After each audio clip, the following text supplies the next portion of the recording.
Mini વાવાઝોડા અને વરસાદે વિનાશ વેર્યો। મિની વાવાઝોડાના કારણે રાજ્યના 72 તાલુકાઓમાં કમોસમી વરસાદ થયો। સૌરાષ્ટ્ર અને કચ્છમાં ભારે પવન સાથે ધોધમાર વરસાદ ખાબકતા લોકોને ભારે મુશ્કેલી પડી હતી। રાજકોટમાં 2 કલાકમાં 1.40 ઇંચ વરસાદ વરસ્યો।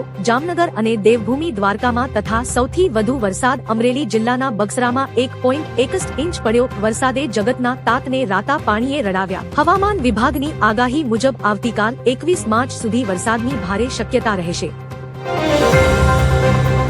અંબાલાલ પટેલની ઘાતક આગાહી। હવામાન નિષ્ણાંત અંબાલાલ પટેલે ફરી માવઠાની આગાહી કરી છે। આગામી 3 દિવસ વરસાદની આગાહી કરવામાં આવી છે। ખાસ કરીને 25 અને 26 માર્ચના રોજ વાતાવરણમાં મોટો પલટો આવી શકે છે। આગાહી માત્ર માર્ચ મહિનામાં જ નહીં પણ એપ્રિલ મહિનામાં પણ કરવામાં આવી છે। ભર ઉનાળે આગાહી કરાતા ખેડૂતો પાકને લઈને ચિંતિત થયા છે।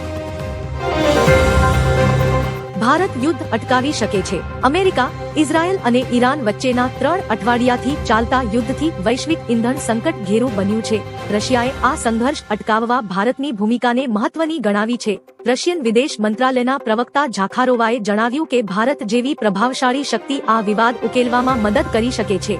ભારતે પણ શરૂઆતથી જ હિંસા છોડીને વાતચીત દ્વારા શાંતિ સ્થાપવા પર ભાર મૂક્યો છે, જે હવે વિશ્વ માટે અનિવાર્ય બન્યું છે। રાજ્યના આ જિલ્લાઓમાં માવઠું થયું। હવામાન વિભાગ દ્વારા કરાયેલી આગાહી મુજબ રાજ્યના કેટલાક જિલ્લાઓમાં કમોસમી વરસાદ થયો હતો। ભારે પવન સાથે ધૂળની ડમરીઓ ઉડતા વાહન ચાલકોને ભારે મુશ્કેલીનો સામનો કરવો પડ્યો હતો। બનાસકાંઠા, અમદાવાદ, મોરબી, મહેસાણા અને વાવ, થરાદ, બોટાદ, રાજકોટ, દ્વારકા અને જામનગરમાં વાતાવરણમાં પલટો આવ્યો હતો અને ગાજવીજ સાથે કમોસમી વરસાદ પડ્યો હતો। કમોસમી વરસાદને કારણે પાકને નુકસાનની ભીતિ સેવાઈ રહી છે। ગેસ સિલિન્ડર લઈને સૌથી મોટા સમાચાર। દેશભરમાં સામાન્ય નાગરિકોને ગેસ સંકટનો ભારે સામનો કરવો પડી રહ્યો છે। લાંબી લાઈનોમાં ઊભા રહીને પણ ગેસ સિલિન્ડર મળી શકતો નથી। આ સ્થિતિને નિપટવા નરેન્દ્ર મોદી સરકારે રાજ્યોને 10% વધારાના કોમર્શિયલ સિલિન્ડર આપવાનું વચન આપવામાં આવ્યું છે, જેના કારણે હોટલ અને રેસ્તોરાંને બજારમાં ચાલી રહેલા મંદીથી કેટલીક રાહત મળવાની આશા છે। માવઠાને કારણે પાકને ભારે નુકસાન। હવામાન વિભાગ દ્વારા કરાયેલી આગાહી મુજબ ડીસામાં ભારે કમોસમી વરસાદ પડ્યો। ભારે વરસાદને પગલે પાકને મોટું નુકસાન થયાનું અનુમાન છે। કમોસમી વરસાદ થતા ડીસા માર્કેટ યાર્ડમાં વેચાણ અર્થે આવેલી ખેત જણસીઓ પણ પલળી ગઈ હતી। ખાસ કરીને બાજરી અને રાયડાના પાકને મોટું નુકસાન થયું હતું। જો કે જણસી પલળી જતા ખેડૂતોને લાખોનું નુકસાન વેઠવાનો વારો આવ્યો છે। વિક્રમ દોરાઈસ્વામીને ચીનમાં નવા રાજદૂત તરીકે નિયુક્ત કર્યા। વિક્રમ દોરાઈસ્વામીને ચીનમાં ભારતના નવા રાજદૂત તરીકે નિયુક્ત કરવામાં આવ્યા છે। 1992 બેન્ચના ભારતીય વિદેશ સેવા અધિકારી દોરાઈસ્વામી વર્તમાનમાં બ્રિટનમાં ભારતના ઉચ્ચ કમિશનરના પદ પર કાર્યરત છે। વિદેશ મંત્રાલયે આ મહત્વપૂર્ણ નિયુક્તિની સત્તાવાર ઘોષણા કરી હતી। દોરાઈસ્વામી વર્તમાન રાજદૂત પ્રદીપ કુમાર રાવતનું સ્થાન લેશે। રાજ્યમાં વરસાદી માહોલ। હવામાન વિભાગની આગાહી મુજબ રાજ્યમાં અનેક સ્થળે વરસાદ વરસી રહ્યો છે। વાંકાનેર, હળવદ અને ટંકારામાં કમોસમી વરસાદ શરૂ થઈ ગયો છે। કચ્છમાં અને ઉત્તર ગુજરાતમાં મિની વાવાઝોડા જેવા દ્રશ્યો જોવા મળ્યા છે। ભચાઉ, વોંધ, સામખિયાળી, જંગી લાકડિયા સહિતના વિસ્તારોમાં ભારે વરસાદ ખાબકી રહ્યો છે। વરસાદ ચાલુ થતા ખેડૂતોના માથે ચિંતાનું મોજું ફરી વળ્યું છે। તમારા જિલ્લામાં વરસાદ છે કે નહીં, કોમેન્ટ કરો। જેનો ડર હતો એ જ થયું। મધ્ય પૂર્વમાં જેનો ડર હતો તે જ થયું। ઈરાને રિયાદ પર મિસાઇલ હુમલા કરી અમેરિકી ફાઇટર જેટના ઇંધણ ડેપોને તબાહ કર્યા છે। આ હુમલામાં કતરની અર્થવ્યવસ્થાની કરોડરજ્જુ ગણાતી રાસ લફાન રિફાઇનરીમાં ભીષણ આગ લાગી છે। એક દિવસ પહેલા ઇઝરાયેલે ઈરાનની ગેસ ફેસિલિટી પર હુમલો કર્યો હતો। આનાથી ગેસ અને ઓઇલની સપ્લાય ચેઇન ખોરવાઈ જવાની ભીતિ છે। આ સાથે જ ભાવમાં ભડકો થયો છે।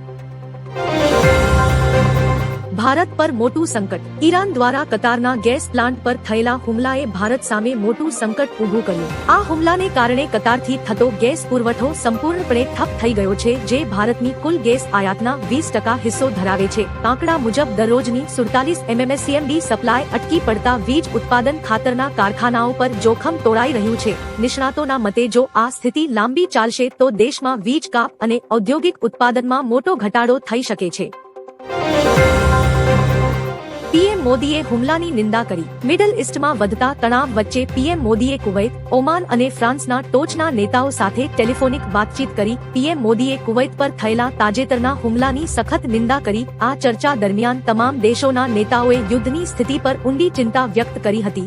શાંતિ અને સ્થિરતા જાળવી રાખવા માટે દેશોના નેતાઓ સાથે પીએમ મોદીએ સહયોગ અને સુરક્ષા વધારવા પર ભાર મૂક્યો હતો, જે ભારતની સક્રિય વિદેશ નીતિ દર્શાવે છે. ટોલ નહીં ભરો તો ચૂકવવો પડશે ડબલ ટેક્સ. ભારત સરકારે ટોલ વસૂલાત વધુ કડક બનાવી. 7 માર્ચથી લાગુ થયેલા નવા national highway fee second amendment rules મુજબ જો કોઈ વાહન ટોલ ચૂકવ્યા વિના પસાર થશે તો તેને બમણો દંડ ભરવો પડશે. આ નવા નિયમમાં અનપેડ યુઝર ફીની વ્યાખ્યા સ્પષ્ટ કરવામાં આવી છે. જો ઇલેક્ટ્રોનિક સિસ્ટમમાં વાહનની એન્ટ્રી નોંધાય અને પેમેન્ટ ન મળે તો તેને બાકી ટોલ ગણી કડક કાર્યવાહી કરવામાં આવશે. મુસ્લિમ પુરુષો 4 પત્ની રાખી શકશે નહીં. ગુજરાત સરકારે ગુજરાત સમાન નાગરિક સંહિતા 2026 વિધેયકને મંજૂરી આપી છે. આ કાયદો અમલી બનતા મુસ્લિમ પુરુષો 4 પત્નીઓ રાખી શકશે નહીં. નવા નિયમો મુજબ લિવ ઇન રિલેશનશીપમાં રહેતા યુગલોએ રજિસ્ટ્રાર પાસે ફરજિયાત નોંધણી કરાવવી પડશે. લગ્ન માટે પુરુષની ઉંમર 21 અને સ્ત્રીની ઉંમર 18 વર્ષ હોવી અનિવાર્ય છે. આ વિધેયક આગામી મંગળવારે વિધાનસભામાં રજૂ કરવામાં આવશે, જે સામાજિક સમાનતા તરફ મોટું પગલું માનવામાં આવે છે. ભારતને મળી મોટી સફળતા. રક્ષા ક્ષેત્રમાં આત્મનિર્ભર ભારત અભિયાન હેઠળ દેશે વધુ એક સિદ્ધિ હાંસલ કરી. રાજસ્થાનના પોખરણ ફિલ્મ ફાયરિંગ રેન્જમાં સોલાર ગ્રુપ દ્વારા નિર્મિત પિનાકા એક્સટેન્ડેડ રોકેટ્સના પ્રોડક્શન બેચનું સફળ પરીક્ષણ કરવામાં આવ્યું હતું. આ સ્વદેશી રોકેટ્સ 50 કિમીથી વધુની રેન્જ સુધી સચોટ લક્ષ્ય ભેદવાની ક્ષમતા ધરાવે છે. આ સફળતાથી ભારતીય સેનાની તાકાતમાં ધરખમ વધારો થશે અને સંરક્ષણ ક્ષેત્રે વિદેશી નિર્ભરતા ઘટશે. ગેસ બાદ ભારતમાં દવાઓનું સંકટ. ઈરાન યુદ્ધને કારણે ભારતની ફાર્માસ્યુટિકલ ઇન્ડસ્ટ્રી પર ગંભીર સંકટ તોળાઈ રહ્યું છે. પેરાસિટામોલ અને એઝિથ્રોમાઇસિન જેવી સામાન્ય દવાઓના કાચા માલમાં 20 થી 60% તોતિંગ ભાવવધારો થયો છે. ફેડરેશન ઓફ ફાર્માએ કેન્દ્ર સરકારને ઇમરજન્સી પત્ર લખી તાત્કાલિક હસ્તક્ષેપ કરવા માંગ કરી છે. કેમિકલ સોલ્વેન્ટની સપ્લાય ખોરવાતા દેશમાં જરૂરી દવાઓની ભારે અછત સર્જાવાની ભીતિ છે. મોંઘી દવાઓ અને અછતનો સામનો કરવો પડી શકે છે. ઇઝરાયલ પરમાણુ હુમલો કરશે. ઈરાન ઇઝરાયલ વચ્ચે વધતા તણાવને કારણે વૈશ્વિક સ્તરે પરમાણુ યુદ્ધનો ભય ગંભીર બન્યો છે. અત્યાધુનિક ડ્રોન હુમલાઓએ ઇઝરાયલની સુરક્ષા પ્રણાલી સામે મોટો પડકાર ઊભો કર્યો છે. સૈન્ય નિષ્ણાંતોના મતે જો દેશના અસ્તિત્વ પર ખતરો જણાશે તો ઇઝરાયલ તેના પરમાણુ શસ્ત્રોનો ઉપયોગ કરી શકે છે. જો કે ઇઝરાયલ સત્તાવાર રીતે આ બાબત સ્વીકારતું નથી, પરંતુ યુદ્ધના દબાણ હેઠળ આ એક અંતિમ વિકલ્પ હોઈ શકે છે. રાહુલ ગાંધી ટપોરીની જેમ સંસદમાં આવે છે. ભાજપ સાંસદ કંગના રનૌતે રાહુલ ગાંધીના વર્તન સામે સવાલો ઉઠાવતા કહ્યું કે તેઓ સંસદમાં ટપોરીની જેમ આવે છે. કંગનાના મતે તેમનું તું તારી વાળું વર્તન મહિલા સાંસદો માટે અસ્વસ્થતા પેદા કરે છે. આ વિવાદ 12 માર્ચે મકર દ્વાર પર ચા નાસ્તાની ઘટના બાદ વકર્યો છે. આ મામલે 84 પૂર્વ બ્યુરોક્રેટ્સ અને 116 પૂર્વ સૈનિકોએ પત્ર લખીને રાહુલ ગાંધી પાસે માફીની માંગણી કરી છે.